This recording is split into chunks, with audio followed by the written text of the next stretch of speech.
ఓం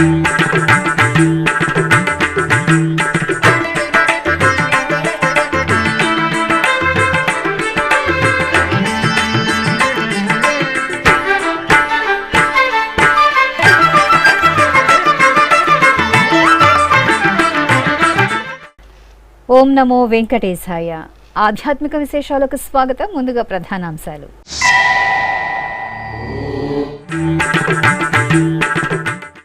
శ్రీవారి తీర్థ కైంకర్యంలో తరించిన భక్తాగ్రేసరుడు. తిరుపతిలో తిరుమల నంబి తిరునక్షత్రోత్సవాలు ప్రారంభం.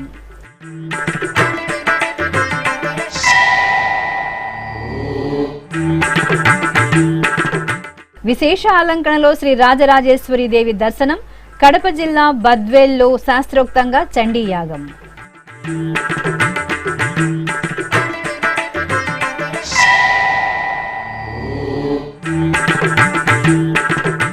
శ్రీ వరదదత్త స్వామి వారికి ఘనంగా తైలాభిషేకం. త్రిమూర్తి స్వరూపిణి దర్శనంతో తరించిన ఓరుగల్లు వాసులు.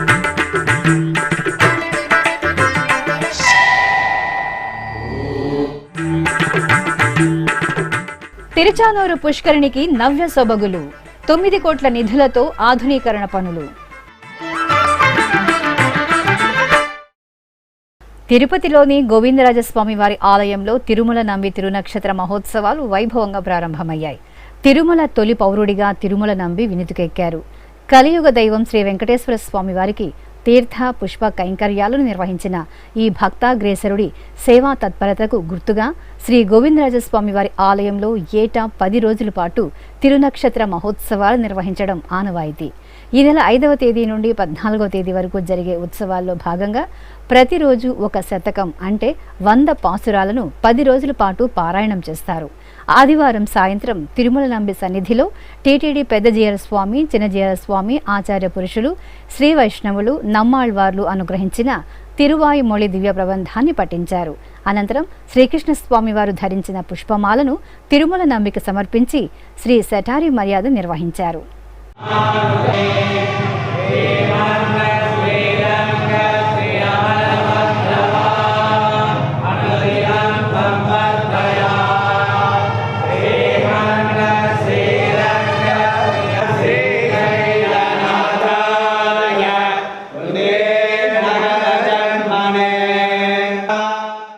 చిత్తూరులోని శ్రీ కోదండరామస్వామి వారి ఆలయంలో పవిత్రోత్సవాలకు అంకురార్పణ ఆగమోక్తంగా జరిగింది. ఏడాది పొడవునా నిర్వహించే కైంకర్యాలలో తెలిసి తెలియక జరిగే దోషాల పరిహారార్థం ఈ ఉత్సవాలను నిర్వహిస్తారు. ఈ సందర్భంగా అర్చకులు శ్రీ కోదండరామస్వామి వారి సన్నిధిలో విశ్వక్సేన పూజ, పుణ్యాహవచనం, మృత్సంగ్రహణం, పాలికా ప్రతిష్ఠ హోమం, లఘు పూర్ణాహుతి నిర్వహించి పవిత్రాలకు విశేష ఆరాధనలు జరిపారు.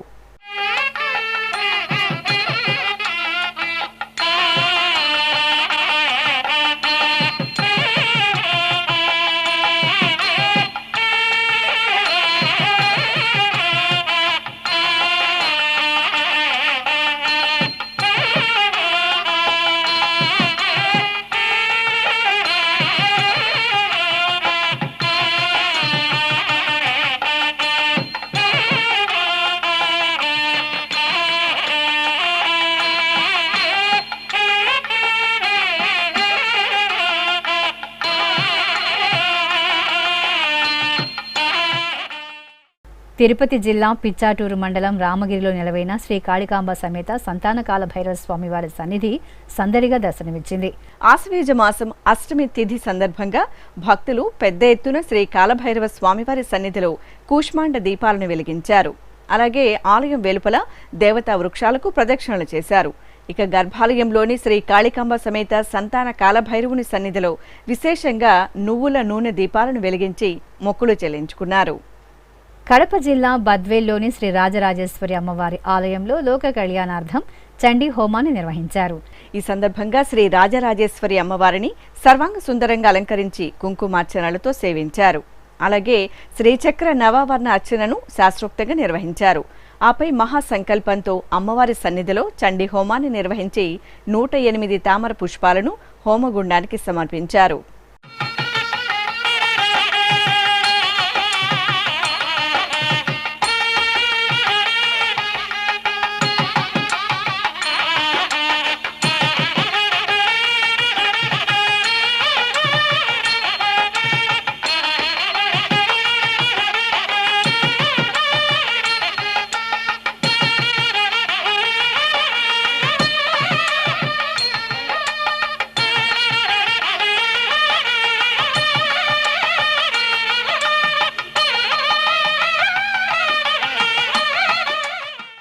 వరంగల్ నగరంలోని శ్రీ వరదదత్త క్షేత్రంలో స్వామివారికి మంగళాభిషేకాలు జరిగాయి. త్రిమూర్తి స్వరూపమైన గురు దత్తాత్రేయులకు అర్చకులు ముందుగా నిత్య పూజలతో షోడశోపచార కైంకర్యాలను పూర్తి చేశారు. ఆపై తైలాభిషేకాలు, పంచామృతాభిషేకాలను నిర్వహించారు. అనంతరం పుష్పమాలలను సమర్పించి దత్త పారాయణంతో అర్చనలు నిర్వహించారు. భక్తులు ఆలయంలోని శ్రీ అనఘ మహాలక్ష్మి అమ్మవారి సన్నిధిలో సామూహికంగా అనఘాష్టమి వ్రతాలను ఆచరించారు.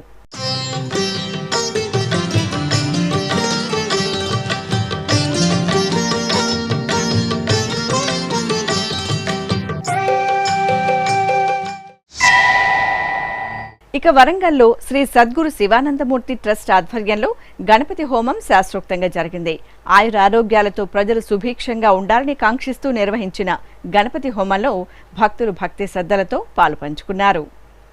12 సంవత్సరాల సుదీర్ఘ తపస్సుతో దేవదేవుడు శ్రీ వెంకటేశ్వరుడికి సిరుల తల్లి శ్రీ పద్మావతి అమ్మవారు సాక్షాత్కరించిన పుణ్యతీర్థం పద్మ సరోవరం. అలమేలు మంగమ్మ అద్భుత ప్రాభవానికి వేదికైన తిరుచానూరు క్షేత్రానికి మకుటాయమానంగా నిలవైన పద్మ సరోవరం టీటీడీ ఆధునీకరణ పనులతో మరింత నవ్య సొబగులను సంతరించుకుంది. అమ్మవారి కార్తీక బ్రహ్మోత్సవాలకు సర్వాంగ సుందరంగా సిద్ధమైన పద్మ సరోవరం విశేషాలు మీకోసం. కొండలరాయుడి ప్రియ దేవేరిగా తిరుచానూరు క్షేత్రంలో కొలువైన భక్తుల కొంగు బంగారు దేవత అలమేలు మంగమ్మ, స్వతంత్ర లక్ష్మిగా, వీరలక్ష్మిగా తిరుచానూరులోని పద్మ సరోవర పుష్కరంలో అమ్మవారు సహస్ర స్వర్ణ పద్మంలో ఉద్భవించి శ్రీహరికి సాక్షాత్కారమిచ్చినట్లు పురాణ కథనం. ఎంతో పురాణ ప్రాభవం, చారిత్రక వైభవాలతో తిరుచానూరు క్షేత్రం నిత్యం భక్తుల సందడితో కళకళలాడుతుంటుంది. తిరుమల శ్రీవారి దర్శనానికి వేలాదిగా తరలివచ్చే భక్తకోటి శ్రీవారి పుష్కరంలో నిత్యం పుణ్యస్నానాలు ఆచరిస్తారు. అదేవిధంగా తిరుచానూరు శ్రీ పద్మావతీదేవి దర్శనానికి వచ్చే భక్తులు సైతం పుణ్యస్నానాలు ఆచరించేలా టీటీడీ ప్రత్యేక చర్యలు తీసుకుంది. సుమారు 70,000 చదరపు అడుగుల విస్తీర్ణంలోని పద్మ సరోవరం పుష్కరిణిని సుమారు 9 కోట్ల నిధులతో టీటీడీ అభివృద్ధి చేసింది. 2.5 నెలల వ్యవధిలోనే అధునాతన హంగులతో అమ్మవారి పుష్కరిణిని ఆధునీకరించి కార్తీక బ్రహ్మోత్సవాలకు సిద్ధం చేసింది. గతంలో పుష్కరిణి చుట్టూ ఉన్న ఇనుప గ్రిల్స్ను తొలగించి సరికొత్తగా శిల్పకళ ఉట్టిపడేలా రాతి కట్టడంతో ఇత్తడి గ్రిల్స్ను అమర్చడంతో పుష్కరిణి తేజస్సు మరింతగా ఇనుమడించింది. భక్తులు దిగడానికి వీలుగా సిరా స్టోన్స్తో సరికొత్త మెట్లను ఏర్పాటు చేశారు. మరీ ముఖ్యంగా చిన్నారుల రక్షణార్థం నీటిలోకి దిగిన వెంటనే 6 అడుగుల వెడల్పుతో కర్ణాటకకు చెందిన సిరా బండలు వేసి స్టెయిన్లెస్ స్టీల్తో కట్టుదిట్టంగా నిర్మాణాలను చేపట్టారు. అలాగే నీరు భూమిలోకి ఇంకకుండా వాస్తు ప్రకారం పద్మ సరోవరం పుష్కరిణిలోని అష్టదిక్కులలో 6 అడుగుల లోతులో బావులు తవ్వి ఇంకుడు గుంతలను ఏర్పాటు చేశారు. ఎప్పుడూ నీరు ఉండేలా 40 లక్షల రూపాయలతో తిరుపతి కలెక్టరేట్ నుండి యుద్ధ ప్రాతిపదికన తెలుగు గంగ నీరును తీసుకువస్తున్నారు. ఆధునిక హంగులతో నవ్య కాంతులను అద్దుకున్న పుష్కరంలో ఎంతో ప్రత్యేకమైన పంచమి తీర్థ మండపాన్ని సైతం భక్తులందరూ ఉత్సవాల సమయంలో అమ్మవారి వైభవాన్ని కనులారా వీక్షించేలా నిర్మాణం చేపట్టారు. ఎటు చూసినా ఆధ్యాత్మిక ఆహ్లాదం ఉట్టిపడేలా సరికొత్తగా సిద్ధమైన పద్మ సరోవరంలో శ్రీ పద్మావతి అమ్మవారి కార్తీక బ్రహ్మోత్సవాల శుభవేళ విశేషించి పంచమి తీర్థ పర్వదినాన భక్తులందరూ పుణ్యస్నానాలు చేసి అమ్మవారి అనుగ్రహానికి పాత్రులు కావాలని కోరుకుందాం. ఇప్పుడొక చిన్న విరామం. తిరుమల శ్రీవారి పుష్పయాగం నవంబర్ 19వ తేదీ మధ్యాహ్నం 1 గంట నుండి సాయంత్రం 5 గంటల వరకు. పుష్పయాగంలో పాల్గొనదలిచిన భక్తులు 700 రూపాయలు చెల్లించి ఆన్లైన్లో టికెట్లు పొందవచ్చు. నవంబర్ 4వ తేదీన ఉదయం 10 గంటలకు 1000 టికెట్లను ఆన్లైన్లో విడుదల చేస్తారు. టికెట్ పొందిన భక్తులను నవంబర్ 19వ తేదీ ఉదయం 8 గంటలకు సుపథం ద్వారా అనుమతిస్తారు. సేవలో పాల్గొన్న భక్తులకు చిన్న లడ్డు, రవికె, కండువా అందజేస్తారు. టీటీడీ అధికారిక వెబ్సైట్ ttdevastanams.ap.gov.in ద్వారా టికెట్లు పొందవచ్చు. ఓం నమో వెంకటేశాయ. ఆధ్యాత్మిక విశేషాలకు తిరిగి స్వాగతం. చిత్తూరు పాత బస్టాండ్ వద్ద నెలవైన గ్రామదేవత శ్రీ పొన్నియమ్మవారి ఆలయంలో చండీ హోమం శాస్త్రోక్తంగా జరిగింది. తొలుత శ్రీ గణనాథునికి సుబ్రహ్మణ్య స్వామి వారికి ప్రత్యేక పూజలు నిర్వహించారు. అనంతరం అమ్మవారికి సుందరంగా అలంకరణ చేసి కుంకుమార్చనలు జరిపి హారతులు సమర్పించారు. మండపంలో కలశ ప్రతిష్ఠ, పుణ్యాహవాచనం, కలశ పూజలు చేశారు. ఆపై హోమగుండాన్ని ఏర్పాటు చేసి శాస్త్రోక్తంగా చండీ హోమం జరిపి పూర్ణాహుతి సమర్పించారు. ప్రధాన కలశాన్ని అంతరాలయ ప్రదక్షిణగా తీసుకువచ్చి శ్రీ పొన్ని అమ్మవారికి శాంతి అభిషేకం నిర్వహించి హారతులు సమర్పించారు.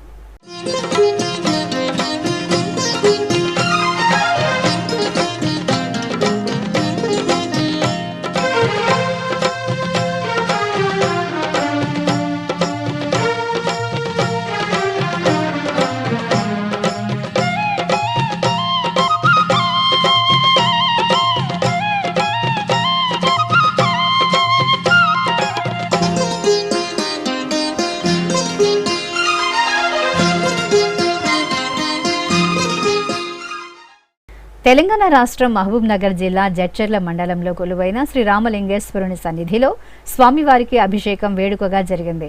ఆశ్వేజ సోమవారం సందర్భంగా అర్చకులు వేకువజామునే స్వామివారికి వివిధ రకాల విశేష పరిమళ ద్రవ్యాలతో అభిషేకం చేశారు. ఆపై గంధం, విభూది, పుష్పాలతో స్వామివారికి చక్కటి అలంకరణ చేసి నివేదన, హారతి సమర్పించారు.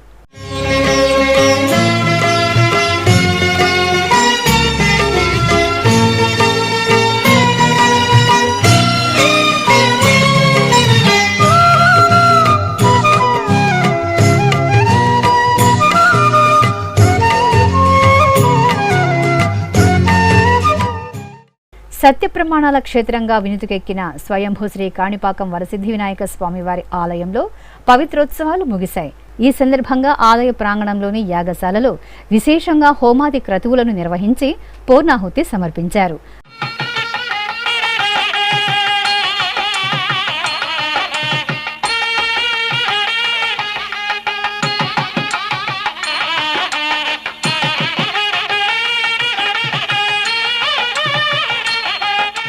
అంతకుముందు మేళతాళాలు, మంగళ వాయిద్యాలతో ఆలయ అర్చక అధికార బృందం మూలమూర్తులకు, ఉత్సవమూర్తులకు, ఇతర దేవతామూర్తులు, ధ్వజస్తంభం, గోపుర శిఖరాలకు పవిత్రాలను శాస్త్రోక్తంగా సమర్పించారు.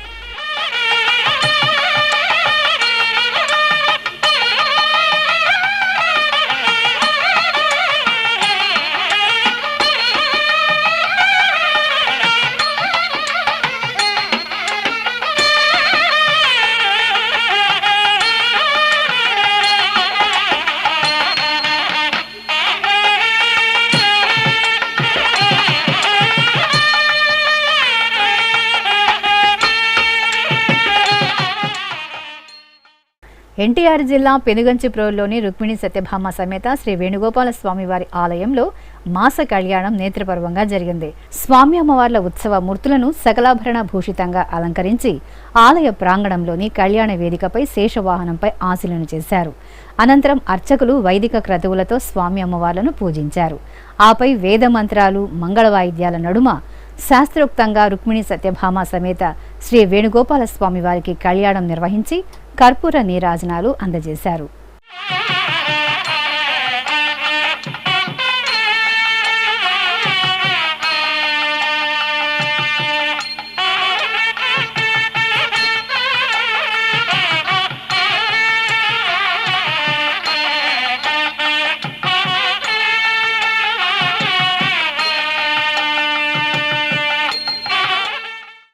పరమేశ్వరుడి విలక్షణ అర్చా రూపమే కాలభైరవ స్వరూపం.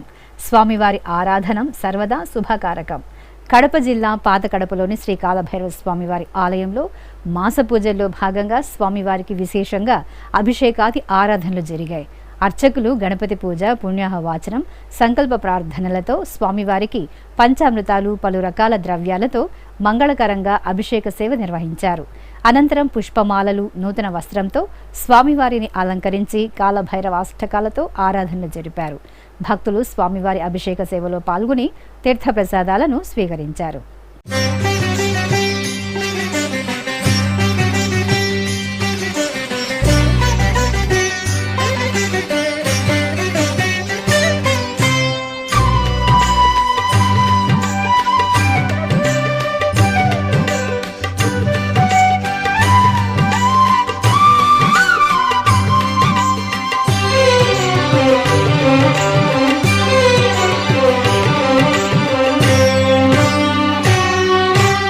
అనేక మూర్తుల ఆదిదేవుడు, అనవరతము మమ్మాదుకునే శివుడు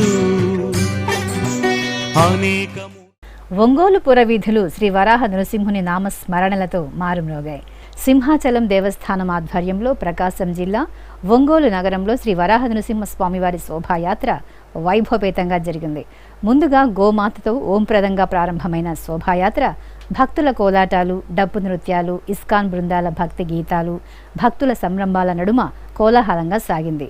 హంసవాహనంపై ఉభయ దేవేరుల సమేతంగా కొలువు తీరిన స్వామివారి ఉత్సవ వైభవం భక్తులను పరవశులను చేసింది.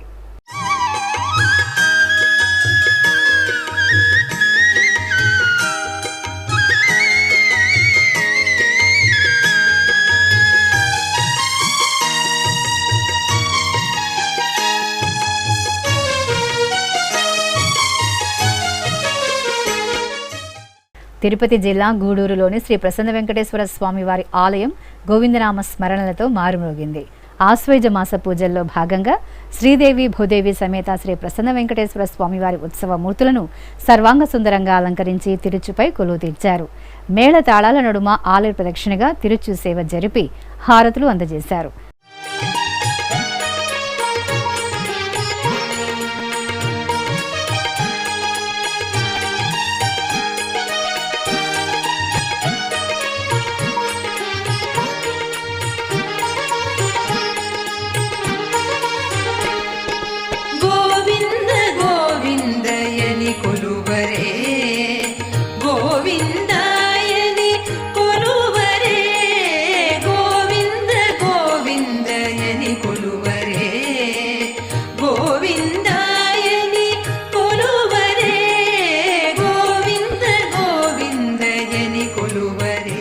అనంతరం 1000 దీపాల వెలుగుల్లో సహస్ర దీపాలంకార మండపంలో శ్రీదేవి భూదేవి సమేత శ్రీ ప్రసన్న వెంకటేశ్వర స్వామి వారికి ఊంజల సేవ రమణీయంగా జరిగింది.